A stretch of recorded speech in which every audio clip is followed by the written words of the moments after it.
about the answer no that causes us so much discomfort and frustration? I mean, seriously, regardless of how no is made to sound, or you're supposed to even feel about the answer, there's something about hearing no. No. No. No. We've come to interpret the answer no as a form of rejection, as a statement about our intelligence or our worth. In some cases, even an infringement on our rights and our civil liberties. We struggle to see how the answer no can be a positive thing. How the boundaries and the limitations that no places around us can sometimes be more to our advantage and less to our disadvantage. Michael J. Fox, in a past Oprah interview, talked about the struggles of young celebrities and why it is that they burn out so quickly. He said that young celebrities exist only in the land of yes, where they never hear the answer no.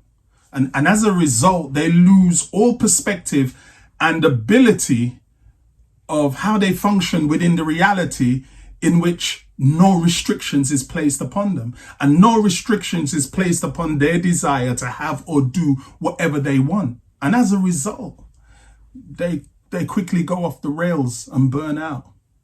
You know, ironically, we struggle to hear the answer no, sometimes to the same degree that we struggle to give the answer no.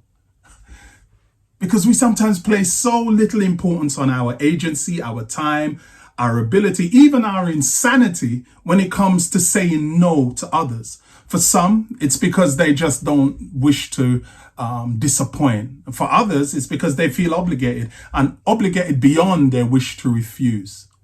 The question for all of us, on whichever level we do or we do not struggle with saying or hearing the answer no, is how do we do so in healthy and increasingly healthier ways? Well, let me make 4 suggestions. Number 1, understand and appreciate that the answer no is already built into the very fabric of life. Our bodies tell us no when we push it too far. Nature tells us no when we go beyond the limits that nature sets for us. When your mother tells you know that that's just the end of the whole argument. No isn't just an answer within life. No is an actual principle of life. Number 2, no mustn't always be viewed as a reflection on your ability. Sometimes it's just a reflection of the inability of others to accommodate you at that specific time. Number 3, you need to develop the ability to discern the difference between no as a personal slight and no as an actual favor. And number 4, understand that if you cannot say no for fear of offending, you will begin to say yes from a consistent place of resentment. Ultimately, listen to the lessons that the answer no is trying to teach you about yourself, the environments around you, the context in which you are hearing no, and the people that you're hearing no from.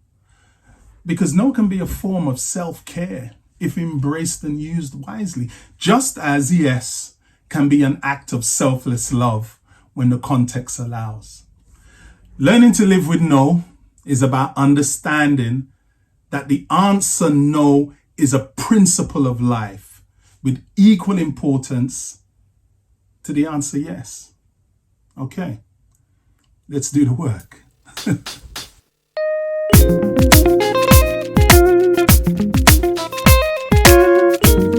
What are the no's I need to accept and move on from? Write them down. What are the no's that others need to accept and move on from? Write them down. What has been a major, maybe difficult lesson to learn about self-caring when it comes to using or hearing the answer no? I want you to write it down and reflect on it. Okay, let's go do the work.